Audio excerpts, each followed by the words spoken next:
તો ગૌમાંસ વિધાનસભા ગૃહમાં ગૌમાંસનો મુદ્દો ચર્ચાયો છે। રાજ્ય સરકારના મંત્રી કૌશિક વેકરિયાએ ગૃહમાં માહિતી આપી છે। મહીસાગર જિલ્લામાં 1000થી પણ વધુ ગૌમાંસ જપ્ત કર્યું છે। 28 આરોપીઓ સામે કાર્યવાહી કરવામાં આવી છે। કોંગ્રેસના ગુલાબસિંહ ચૌહાણે પૂછ્યો હતો પ્રશ્ન।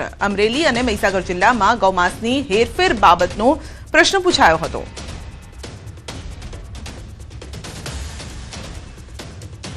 તો ગૌમાંસને લઈને પ્રશ્ન પૂછવામાં આવ્યો હતો। મહીસાગર જિલ્લામાં ગૌમાંસની હેરફેર થઈ રહી છે તે પ્રકારના સમાચાર વચ્ચે વહેતા થયા હતા અને તે બાબતે જ આ પ્રશ્ન પૂછાયો હતો। અમરેલી અને મહીસાગરમાં ગૌમાંસને લઈને જે ગૌપ્રેમીઓ છે તેઓમાં પણ રોષ જોવા મળ્યો હતો, જ્યારે આ પ્રકારની હલચલ પણ જોવા મળી હતી। તો કોંગ્રેસના નેતા ગુલાબસિંહ ચૌહાણે પૂછ્યો છે પ્રશ્ન। આ તરફ રાજ્યમાં ડ્રગ્સ પકડાયા અંગે આપી માહિતી। જામનગર કચ્છમાંથી 2 વર્ષમાં કરોડોનું ડ્રગ્સ જપ્ત થયું છે। 207થી પણ વધુ આરોપીઓ ઝડપાયા છે। જામજોધપુરના ધારાસભ્ય હેમંતભાઈ આહિરના પ્રશ્નના જવાબમાં નાયબ મુખ્યમંત્રીએ વિગત આપી। ગૃહમાં તેઓએ રજૂ કરી હતી। સરકારે ગૃહમાં જણાવ્યું કે ડ્રગ્સ વિરોધી અભિયાન હેઠળ સતત કાર્યવાહી કરવામાં આવી રહી છે અને સરહદીય વિસ્તારોમાં નજરકેદ વધારવામાં આવી છે। વિધાનસભામાં રજૂ થયેલા આંકડાઓએ રાજ્યમાં ડ્રગ્સ વિરોધી અભિયાનની તીવ્રતા તેમજ પડકાર બંનેને ઉજાગર કર્યા છે।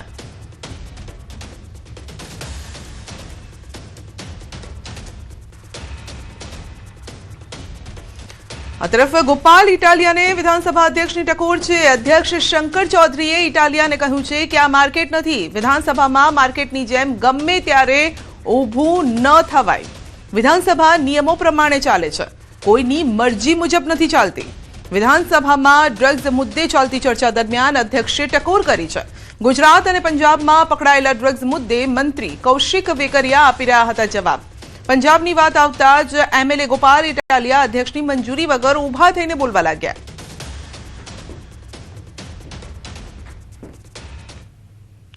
બનાસકાંઠાના ગામડાઓમાં પહોંચ્યા નર્મદાના નીર। પાલનપુરના મલાણા ગામમાં નીરના વધામણા કરવામાં આવ્યા છે।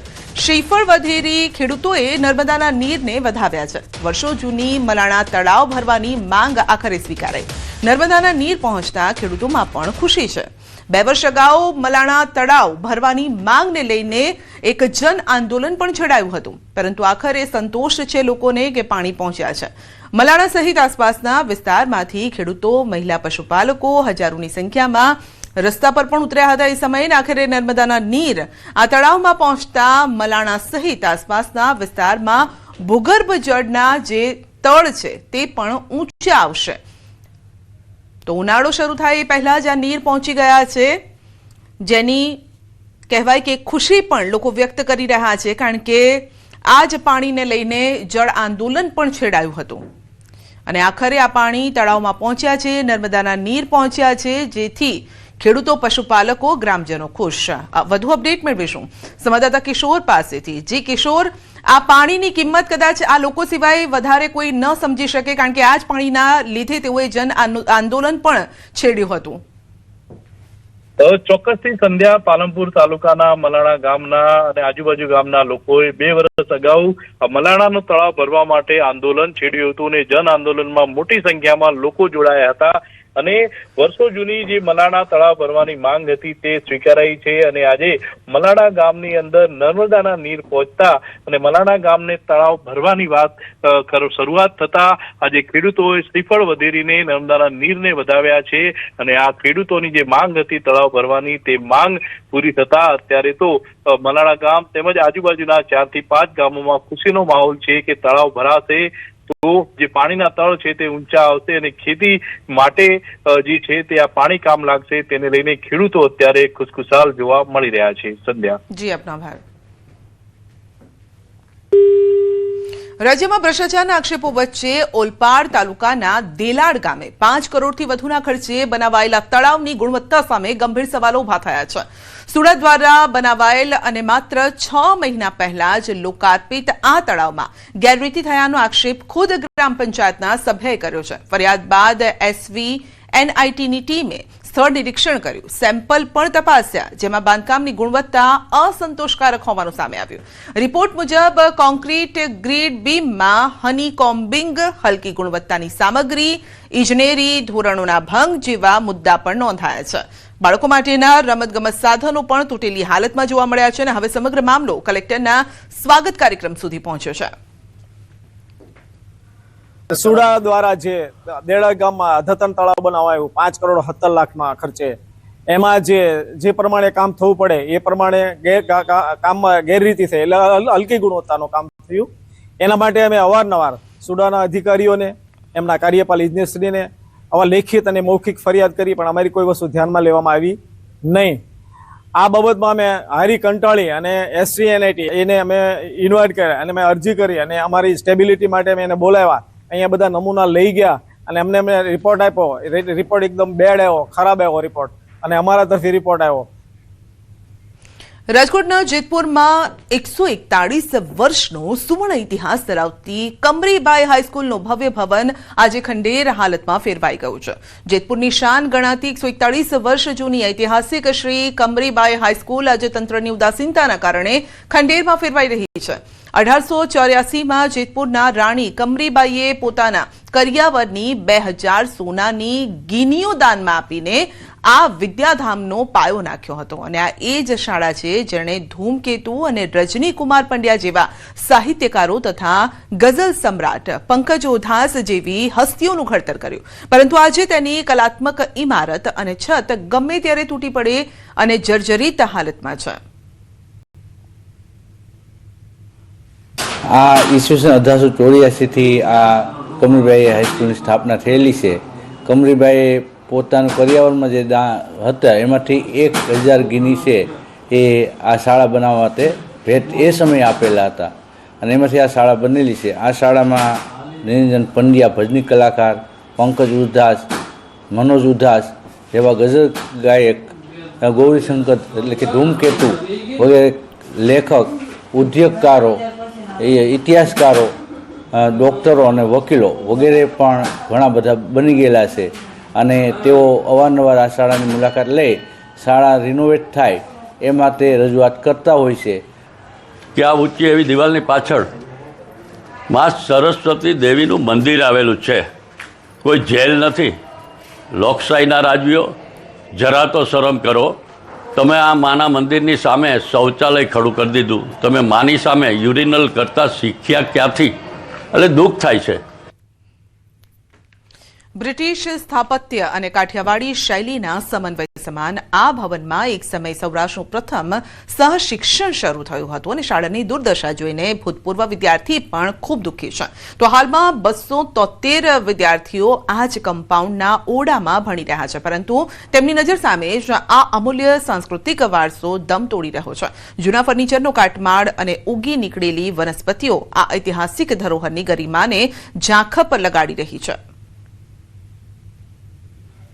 ઘણા સમયથી જર્જરિત પરિસ્થિતિમાં છે અને પડી જવાના આરે ગાળે છે. જો આ સ્કૂલમાંથી ઘણા એવા મહાન વ્યક્તિઓ ધૂમકેતુ જેવા ભણીને ગયેલા છે અને આ સ્કૂલને આગળ વધારવા માટે જલ્દીથી જલ્દી રિનોવેશન કરાવવાની જરૂર છે અને આમાં અત્યારે પોપડા પડવાના શરૂઆત ચાલુ થઈ ગયેલ છે અને ભણતી વખતે ખૂબ જ ડર લાગે છે. આ સ્કૂલમાં 140 વર્ષ જૂની છે, જે પાટિયા બધાય તૂટેલા છે, એનું રિનોવેશન કરવા ઈચ્છું છું.